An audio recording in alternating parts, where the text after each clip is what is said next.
शिवसेना उद्धव बाळासाहेब ठाकरे पक्षाचे खासदार नागेश आष्टीकर यांना देशाचे केंद्रीय गृहमंत्री अमित शहा यांनी फोनद्वारे वाढदिवसाच्या निमित्तानं शुभेच्छा ज्या आहेत त्या दिलेल्या होत्या।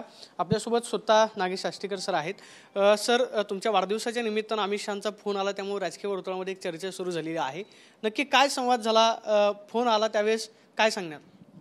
नाही, तुम्हाला जर माहिती असेल तर संवाद हा सगळा जवळपास सगळा व्हायरल झाला।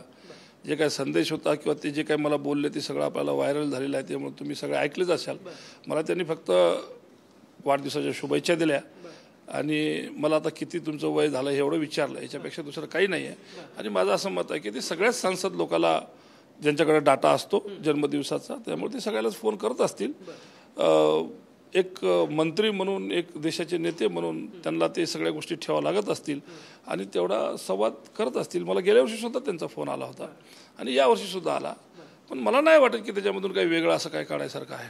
काल उद्धव ठाकरेंचा सुद्धा वाढदिवस होता, उद्धव ठाकरेंना सुद्धा काय फोन केला, त्याची काय माहिती खासदारांमार्फत तुमच्यापर्यंत मिळते का, किंवा त्यांनी उद्धव ठाकरेंना फोन केला? नाही, आता ते उद्धव साहेबच सांगू शकतील आपल्याला, मी कसं सांगू शकेल? कारण मी पण रात्री जवळपास 10-11 वाजेपर्यंत माझ्याकडे व्हिजिटर्स होते। उद्धव साहेबांनी सुद्धा फोन मला केला, मी पण साहेबांना केला होता, शुभेच्छा दिल्या मला, साहेबांनी सुद्धा शुभेच्छा दिल्या, बऱ्याच मंडळींनी दिल्या, अजितदादांनी सुद्धा मला शुभेच्छा दिल्या, गडकरी साहेबांनी शुभेच्छा दिल्या। आता ज्यांच्याकडे डाटा असतो, ज्यांना वेळ मिळू शकतं, जे करू शकतात, संबंध सांभाळतात ते करतात, पण मला नाही वाटत की त्याच्यातून काय असं वेगळं। तुम्हाला अमित शहांचा फोन आल्यामुळे एक चर्चा सुरू झालेली आहे की ठाकरे यांची शिवसेना आणि भाजप पुन्हा एकदा काय जवळीक निर्माण साधण्याचा प्रयत्न करतायत का, किंवा थेट केंद्रीय गृहमंत्र्यांचा फोन येणं खासदारांना, त्यामुळे दिल्लीमध्ये काय खासदारांची गरज लागणार आहे का, अशा पद्धतीची चर्चा आहे। तुम्हाला काय वाटतं, शिवसेना आणि भाजपमधले जो दुरावा निर्माण झालेला आहे ती पुन्हा एकदा जवळीक निर्माण करण्याचा प्रयत्न केला जातो? नाही, आता ह्याच्यावर आमचे नेते मंडळी बोलू शकेल, कारण त्यांच्याशी काही संवाद झाला असेल किंवा बोलले असतील किंवा काही त्यांची जर विषय चालू असतील तर ते नेते बोलू शकतील। आमचे राऊत साहेब आहेत, संजय राऊत साहेबाला आपण हा प्रश्न विचारला पाहिजे, कारण ते नेते आहेत आमचे आणि संसदमध्ये त्यांच्याच मार्गदर्शनाखाली आम्ही सगळेजण चालत असतो। मग त्यांना जर एखाद्या वेळेस काय असं जर काही विषय असतील तर त्यांना माहिती असतील, पण मला नाही वाटत की अजून तसं काही कुठं झालेलं आहे किंवा काही संवाद चालू आहे किंवा असा काही विषय आहे, मला आज तरी घडीला वाटत नाही आहे। एकीकडं काल उद्धव ठाकरे आणि राज ठाकरे एकत्र आले, तर दुसरीकडं एकनाथ शिंदे यांची शिवसेना महायुती महानगरपालिकेला तुमच्यासमोर असणार आहे। दोन ठाकरे बंधू एकत्र आल्यानंतर काय फरक पडेल असं तुम्हाला वाटतंय का, किंवा राज्याच्या राजकारणामध्ये काय बदल होईल असं तुम्हाला वाटतं?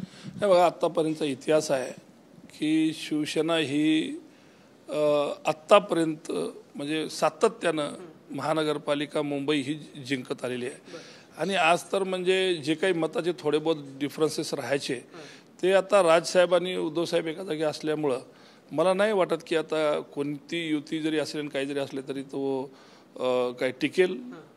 100% माझा असा विश्वास आहे की उद्धव साहेबाची शिवसेना आमच्या तिथं भगवा फडकेल। काल राज ठाकरेंनी उद्धव ठाकरेंचा उल्लेख शिवसेना पक्षप्रमुख असा केला, आहेतच ते, प्रश्नच नाही काय, उद्धव साहेब हे पक्षप्रमुखच आहेत। दोन शिवसेना झाल्या त्याच्यामुळे मग आता ते तर झालंय, सगळं सिद्ध आहे, दिसतंय, तुमच्या समोरासमोर आहे, यातून काही लपून मी काही वेगळं सांगायला असं काही असं नाही आहे काय। मग जे काय आहे ते सगळं समोर आहे, जनतेच्या कोर्टात लढाई चालू आहे, बघूया काय होते ते। ऑपरेशन सिंदूरवरती आज लोकसभेमध्ये चर्चा होणार होती, सकाळपासून जवळपास 2 वेळा सभागृह स्थगित झालेलं आहे। सत्ताधाऱ्यांचं म्हणणं आहे की विरोधक गोंधळ घालतायत, ऑपरेशन सिंदूरवरती त्यांना चर्चा करायची नाही, तुम्ही सुद्धा सभागृहामध्ये जाऊन आला, खरंच सरकारला चर्चा करायची नाही का ऑपरेशन? आता आम्ही विरोधक आहेत, आम्हाला प्रश्नाची उत्तरं पाहिजेत, आम्हाला प्रश्नाची उत्तर नाही मिळाली म्हणून आम्ही गोंधळ करत असेल ना, चर्चा करायला आम्ही काय तयार नाही तर काय झालं, काय कशाला काय आहे बा। मी आज तर काही सभागृहात नाही, आता मी जस्ट आत्ताच फ्लाईटमधून उतरून इकडं आलो आहे। मला नाही वाटत की समजा ते काही आमच्या काही डिमांड्स जे गव्हर्नमेंट ऐकत नाही आहे म्हणून हा गदारोळ आहे, नाही तर एरवी कशाला कोणाला, आमचे खूप सारे प्रश्न आहेत, देशभराचे प्रश्न आहेत। ऑपरेशन सिंदूरवर चर्चा झाली पाहिजे, चर्चा तर असायला पाहिजे, त्यांनी आमचे जे काही विचारलेले प्रश्न असतील त्याच्यावर उत्तर द्यायला पाहिजे, उत्तर मिळत नाहीत म्हणून तर हे प्रश्न आहे ना। एक शेवटचा प्रश्न आहे, भाजप आणि शिवसेना यांच्यामध्ये जो दुरावा निर्माण झालेला आहे, तुम्हाला काय वाटतं का आगामी काळामध्ये दोन पक्ष एकत्र येतील किंवा काय? तुम्हाला सांगितलं की ते आमचे नेते सांगू शकतील, पण मला तरी आज दूरवर वाटत नाही आहे। आपण पाहतोय की दरवर्षीप्रमाणे यावर्षी सुद्धा मला अमित शहांचा फोन आलेला होता, मात्र भाजप आणि शिवसेना एकत्र येतील असं तरी दूरपर्यंत वाटत नाही, अशी प्रतिक्रिया नागेश आष्टीकरांनी दिल्यास पाहायला मिळते। कॅमेरा पर्सन राकेश कुमार सोन, मी प्रदीप कापसे, TV9 मराठी, नवी दिल्ली।